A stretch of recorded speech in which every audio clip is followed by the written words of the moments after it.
오늘 본문 말씀은 시편 56장입니다. 시편 56장 56편 거기 이르시면 함께 봉독하시겠습니다. 하나님이여 내게 은혜를 베푸소서. 사람이 나를 삼키려고 종일 치며 압제하나이다.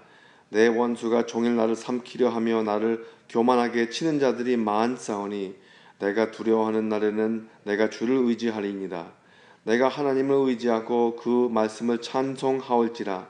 내가 하나님을 의지하였은즉 두려워하지 아니하리니 혈육을 가진 사람이 내게 어찌하리이까. 그들이 종일 내 말을 곡해하며 나를 치는 그들의 모든 생각은 사악이라.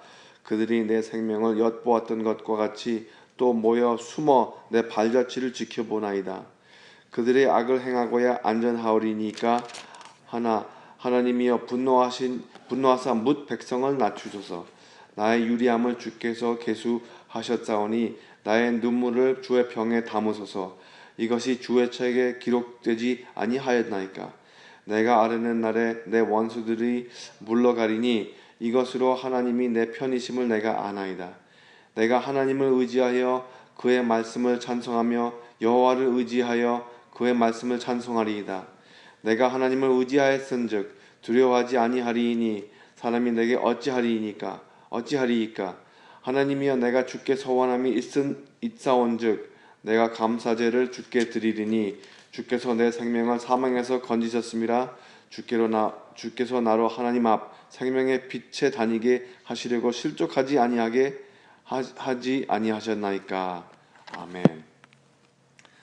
할렐루야. 하나님 감사합니다.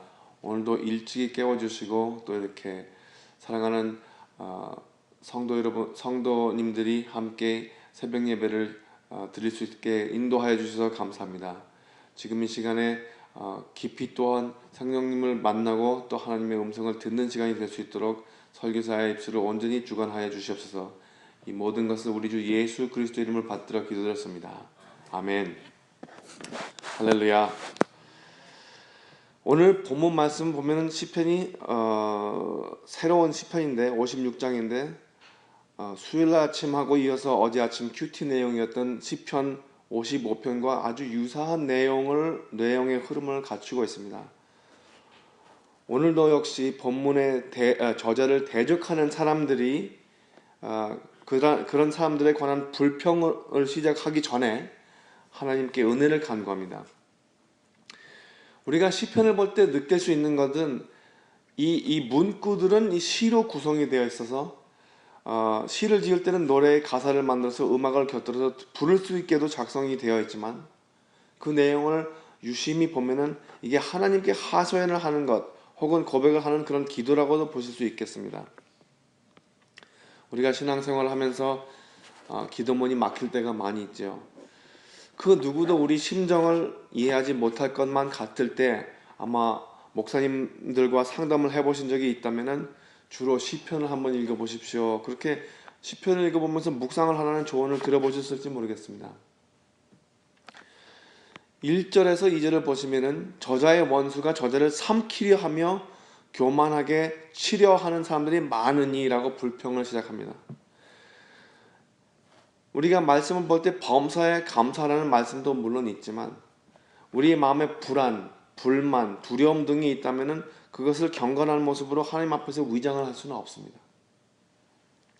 물론 사람들 앞에서는 태연한 모습으로 어느 정도 유지를 할 수 있겠지만 하나님 앞에서만은 솔직히 마음의 모든 것을 터놔야 그것들에서부터 자유함을 얻을 수 있을 것입니다. 하나님 앞에서 울부짖는 것, 그것을 민망하게 생각하는 것은 자부심 때문이라기보다는 오히려 교만이나 고집에서 나올 수 있는 자세이죠. 이 문제는 어려운 위기가 닥쳤을 때 그것을 넘길 때 어떻게 마음을 항상 기뻐하는 그 위치로 올리느냐 거기에 있습니다. 3, 4절을 보시면은 저자는 하나님을 바라보고 그가 높으신 권능자라는 것을 인정합니다. 그리고 하나님의 말씀의 위치를 확인합니다. 이 저자의 말씀에 있어서는 주변의 사람들 때문에 마음이 몹시 불편하지만 하나님을 믿겠다는 그 다짐을 하나님께 또다시 한번 고백을 하고 있습니다. 5절에서 7절을 보시면 저자를 대적하는 인물들이 어떤 방식으로 그에게 해를 끼치는지 알려주고 있습니다. 종일 내 말을 곡해하며 내가 한 말을 뒤틀려서 왜곡시켜서 비방을 하는 것이에요. 내가 만약에 좋은 의미로 말을 했다면 그것을 남용해가지고 나쁜 의미로 돌려가지고 사람을 깎아내리는 것입니다. 그리고 그 다음 구절에 보시면 6절 그들이 내 생명을 엿보았던 것과 같이 또 모여 숨어 내 발자취를 지켜보나이다. 이 몰래 숨어서 이 사람이 어떤 실수를 저지르나 그 기회를 노리는 것입니다.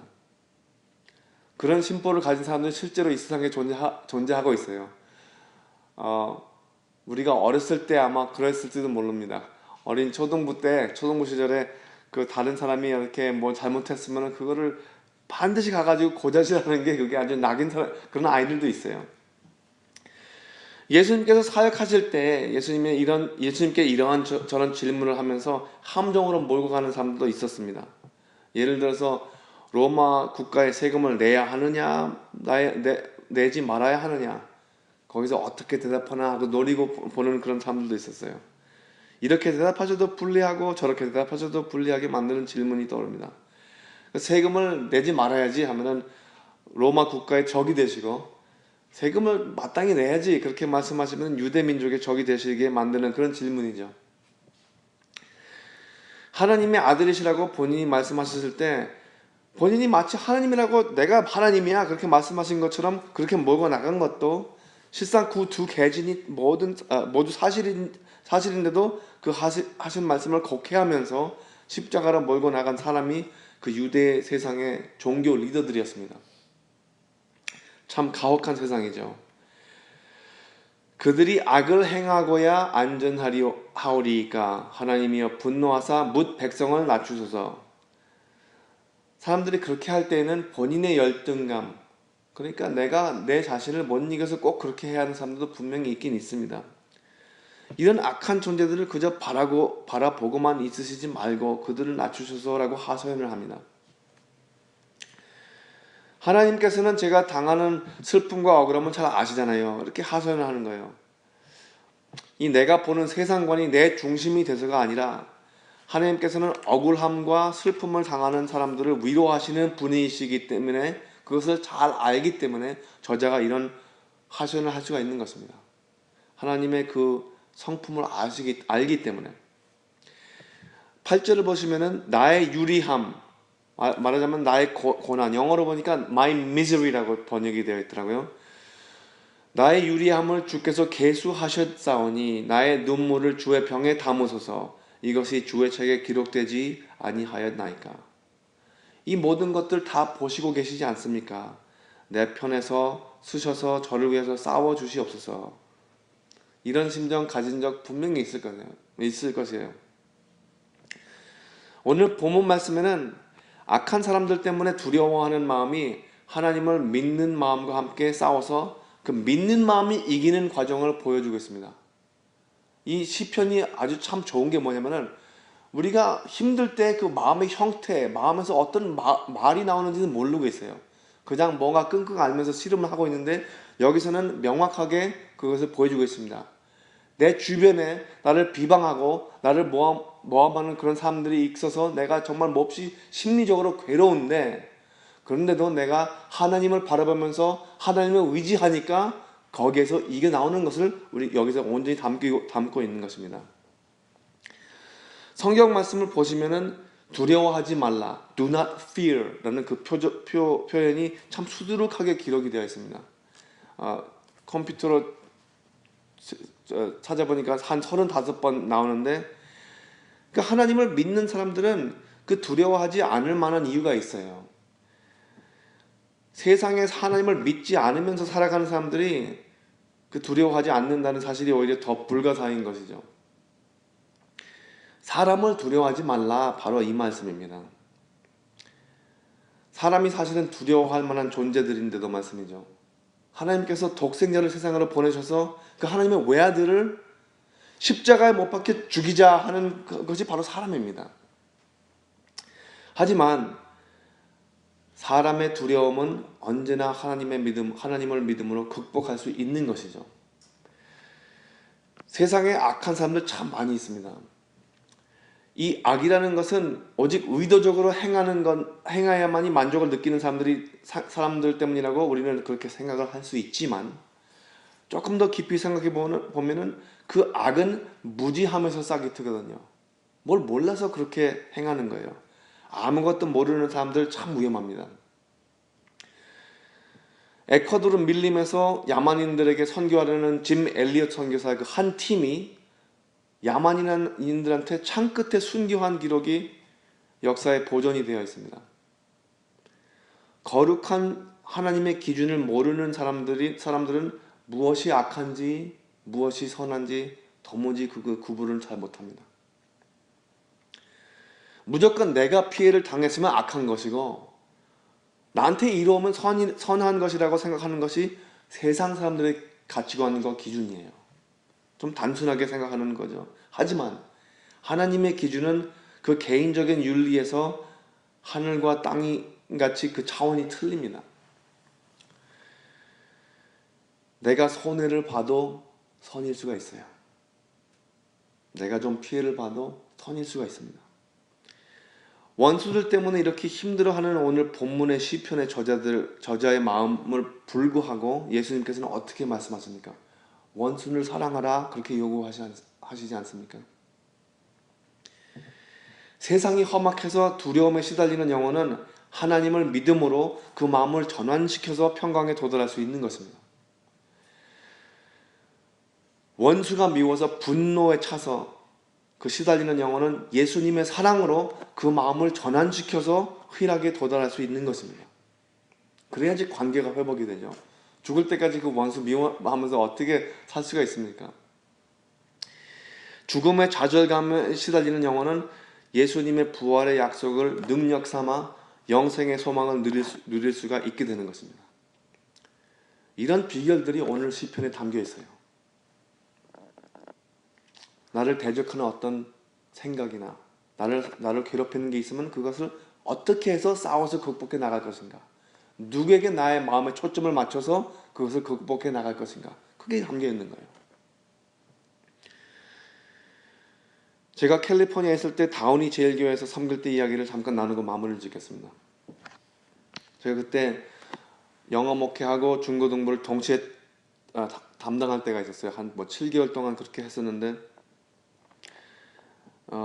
EM은 계속 나오는데 저를 매우 잘 따르는 한 50대 백인 할아버지가 계셨어요.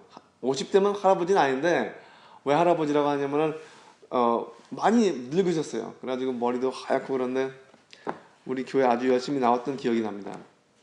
그런데 함께 이야기를 해보잖아요. 얼굴 생긴 것과 모든 것은 다 멀쩡하게 생겼는데 말씀을 하시면 좀 이렇게 느릿느릿하면서 좀 약간 모자라는 것 같기도 해요.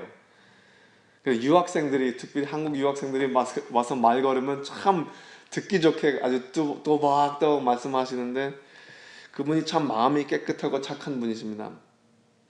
얼마나 교회를 잘 믿으시든지요. 그래서 언제 한번 그분이 사는 곳에 신방을 해봤는데 가보니까 리타이어먼트 커뮤니티 같은 곳인데 거기에 있는 분들 다들 정신질환에 시달리는 분들이 모여 사는 아파트였습니다. 그분이 젊었을 때부터 정신분열증 진단을 받아서 평생 약을 복용하시는 분이셨어요. 그리고 같이 룸메이트가 있었는데 같은 정신질환 진단을 받은 그 룸메이트 한 분과 함께 한 방에서 지내시더라고요. 제가 대학교 때 심리학을 전공했기 때문에 자연히 그런 환자들한테 관심이 있어서 자세히 여쭤봤습니다. 언제부터 그렇게 됐는지 혹시 기억하냐고 물어보니까 그분이 청소년 때 이야기인데 하루는 그 여름방학이 시작하기 전에 캘리포니아가 더울 때는 꽤 덥거든요. 애리조나하고는 물론 비교가 안 되지만 학교에서 돌아오는 중에 동네 어떤 멕시칸 아이들이 그 더운 날씨에 물을 한 잔을 주더라고요. 그래서 물을 한 잔을 이렇게 주더라고 이야기를 합니다. 그래서 그거를 쿨컥쿨컥 먹었는데 그게 그 단순한 물 한 컵이 아니라 LSD 환각제를 탄 물이었다고 하시더라고요. 그래서 시간이 좀 지난 후에 땅이 꺼지더니 걷지도 못하겠더라고 하시더군요. 그 주변에 나무가 하나가 보여가지고 그 나무 밑에 앉아가지고 아무것도 못하고 한참 있었더니 6시간이 지났다고 해요. 그 후로부터는 전혀 원상태로 돌아오지 않았다고 합니다. 그 한 번에, 단순한 한 번의 사건 때문에 완전히 그 두뇌의 그 임밸런스가 생긴 거예요. 너무나도 터무니가 없는 이야기죠. 그 멕시칸 아이들은 그냥 장난으로 불과했던 것이 이 사람의 인생을 완전히 망쳐버린 것입니다. 제가 이 이야기를 들으면서 얼마나 화가 났던지요. 화가 나가지고 그냥 이게 생산적인 일을 해도 시간이 부족한 이 세월에 그런 장난으로 한 사람을 완전히 불구자로 만들었습니다. 그런데 그거보다 더 놀라운 사실은요, 이런 약들로 수많은 미국 대학생들은 오락용으로 사용하면서 자기 몸으로 실험을 합니다. 비싼 돈을 주면서 대학교를 다니면서 계속 자기 몸을 그렇게 실험을 하는 거예요. 참 어두운 세상이죠. 그런데 이 이야기가 거기에서 끝났다면 참 비극인데, 이분이 뭐 말도 좀 느릿느릿하고 모든 그 온전한 사람 구실은 못해요. 하지만 이 정신적인 장애인이신데도 불구하고 거기에 사는 그 리타이먼트 커뮤니티에서 매주 한 번씩 거기에 사시는 곳의 사람들한테 전도를 하고 그리고 심지어 설교까지 합니다. 그때 제가 거기 있을 때 그분한테 자료도 많이 이렇게 주고, 여기 자료도 있고 자료도 드리고, 그리고 같이 함께 가서 기타 두드리면서 찬양도 불러줬던 기억이 납니다. 참 평생 잊지 못할 일이죠. 악한 사람들이 하는 일들을 극복해 나가는 길이 있다는 것에 집중하시기 바랍니다. 아무리 어려운 상황이 우리에게 닥치더라도 살구멍이 안 보이는 것 같아도 위로 보시면은 하나님께서 내려보고 계세요. 그것만 기다리고 계시는 거예요. 오늘 시편의 저자처럼 하나님을 의지하시고 그의 말씀을 찬송하시고 주께 서원하시고 주께 감사제를 드리심으로 우리 생명을 사망에서 건져내신 하나님을 믿음으로 이 악한 세상을 넉넉히 이기시는 하루가 되시기를 주님의 이름으로 축원합니다. 기도하시겠습니다. 할렐루야. 하나님 감사합니다. 살아가면서 우리가 좌절할 그런 때가 많이 있습니다. 모든 상황을 우리가 컨트롤하지 못하기 때문에 우리 손에 닿지 못하는 것들이 많이 있고, 또 우리 주변 사람의 마음을 어떻게 우리가 만져줄 수가 있겠습니까? 오히려 하나님 성령님의 능력으로 모든 어려운 일들을 극복할 수 있는 것을 또다시 한번 돌이키게 하시니 감사드립니다. 우리가 우리의 한계를 빨리빨리 깨우치고 우리는 아무것도 못한다는 존재라는 것을 깨달을 때에, 그럴 때 특별히 하나님께서 놀랍게 역사하셔서 우리 주변에 있는 사람들의 마음을 바꿔서 우리 주변에 눈에 보이는 그 환경을 바꿀 수 있는 그런 놀라운 역사가 이루어져서 하나님의 그 숨결을, 하나님의 손길을 매일같이 체험하는 우리 한 사람 한 사람이 되기를 하나님께 간구하옵나이다. 지금 출타 중이신 김재호 목사님, 하나님께서 이 열방교회를 위한 그 미래에 관한 놀라운 비전을 보여주시고, 또 우리가 그 이야기를 들을 때 교회로서 정말 합심하면서 기쁜 마음으로 정진할 수 있는 그런 새로운 그 동기부여를 할 수 있게 하나님께서 인도하시기를 간구합니다. 오늘도 하나님의 말씀을 마음에 담고 어려울 때나 고독할 때, 외로울 때나 그럴 때마다 하나님을 보고 하나님을 의지하는 그런 우리 한 사람 한 사람의 마음의 심령이 되기를 간구하옵나이다. 오늘 이 모든 것을 우리 주 예수 그리스도의 이름을 받들어 기도드렸사옵나이다. 아멘. 하늘에 계신 우리 아버지여, 이름이 거룩히 여김을 받으시오며 나라가 임하시오며 뜻이 하늘에서 이루어진 것 같이 땅에서도 이루어지이다. 오늘 우리에게 일용할 양식을 주시옵고 우리가 우리에게 죄 지은 자를 사하여 준 것 같이 우리 죄를 사하여 주시옵고 우리를 시험에 들게 하지 마시옵고 다만 악에서 구하시옵소서. 나라와 권세와 영광이 아버지께 영원히 있사옵나이다. 아멘.